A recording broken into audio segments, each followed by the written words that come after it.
Hai sis, hai gang, kembali lagi di Kamis Misteri, dimana pada episode kali ini merupakan cerita tentang wanita penunggu mata air Gunung Rinjani yang diceritakan oleh Tenopia. Selamat datang di Kamis Misteri. Cerita ini berawal dari Gunung Samalas yang erupsi sangat dahsyat pada kala itu, yang mengakibatkan seluruh permukaan dunia diselimuti awan debu, dan ledakan tersebut menyisakan kaldera yang sangat luas dan dalam. Dan salah satunya adalah Gunung Rinjani. Keadaan desa di sekitarnya pun makmur, tanah yang subur, air yang mengalir dari mata air yang rasanya manis, seolah ini bisa melupakan bencana yang telah terjadi ratusan tahun lalu. Namun di sini ada mitos sosok perempuan dan rupawan yang dikisahkan menghilang dan merupakan keturunan para bangsawan Pulau Lombok yang akhirnya mendiami dan menjaga ketentraman daerah tersebut.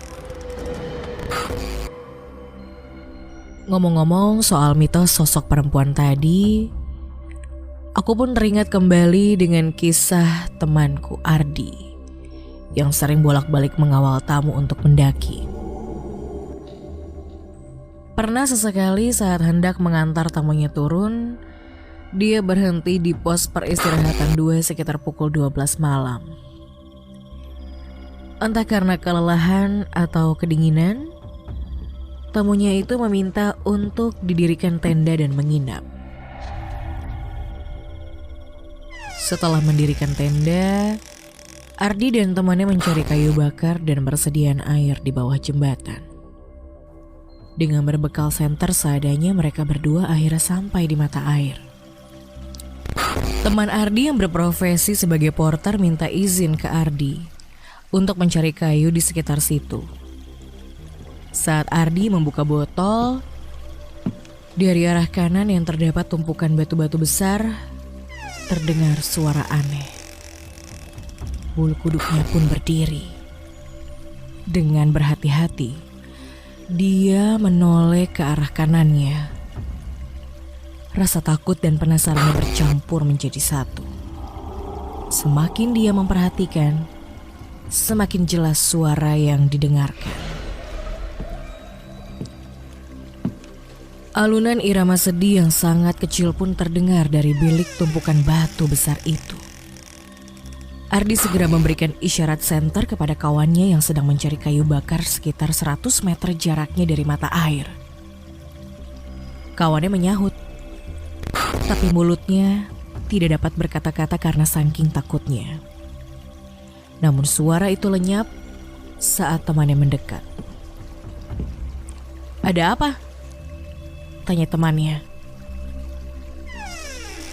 "Itu di belakang batu ada yang nyanyi," jawab Ardi masih gemeteran. Sambil melihat ke arah belakang, dia pun mengarahkan cahaya senternya. "Astagfirullah."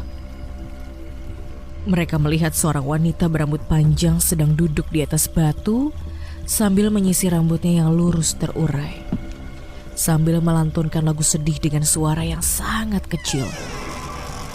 Mereka pun terdiam bergetar melongo melihat penampakan sosok putih berambut panjang itu. Melihat kejadian itu, mereka pun berlari-lari sambil bergandengan tangan agar tak berpencar. Sesampainya di tenda, mereka terdiam dan pura-pura santai seolah tidak ada apa-apa.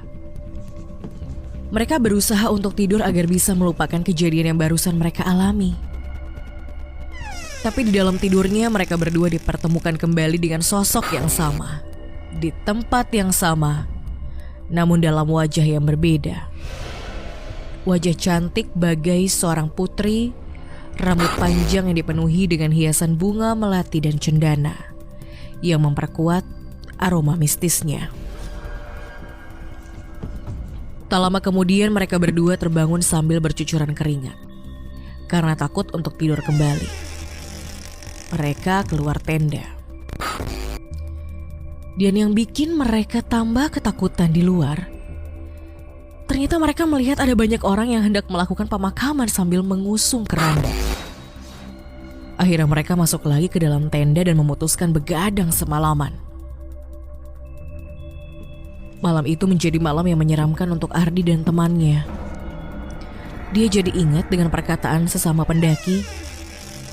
Kebanyakan orang yang sempat menginap di sini pasti sudah melihat sosok itu. Tapi hanya sebatas menampakkan diri saja. Bisa dibilang, dialah penunggu mata air itu. Cerita Ardi ini mengingatkanku pada pemangku adat di sini. Beliau pernah bercerita tentang tata cara untuk mendaki gunung ini. Cukup dengan niat yang bagus, hati yang bersih, dan jangan pernah berbicara yang kotor atau berprasangka aneh tentang apapun. Karena akan menjadi musibah nantinya. Sebenarnya sebelum berangkat pun, perlu ada ritual khusus yang bernama membuka pintu. Membuka pintu dalam bahasa Sasak Lawang dimaksudkan untuk penghormatan dan meminta keselamatan kepada Tuhan, dan apa yang akan menjadi hajat kita nantinya akan tersampaikan. Mau merasakan sensasi itu? Silakan datang sendiri ke Rinjani.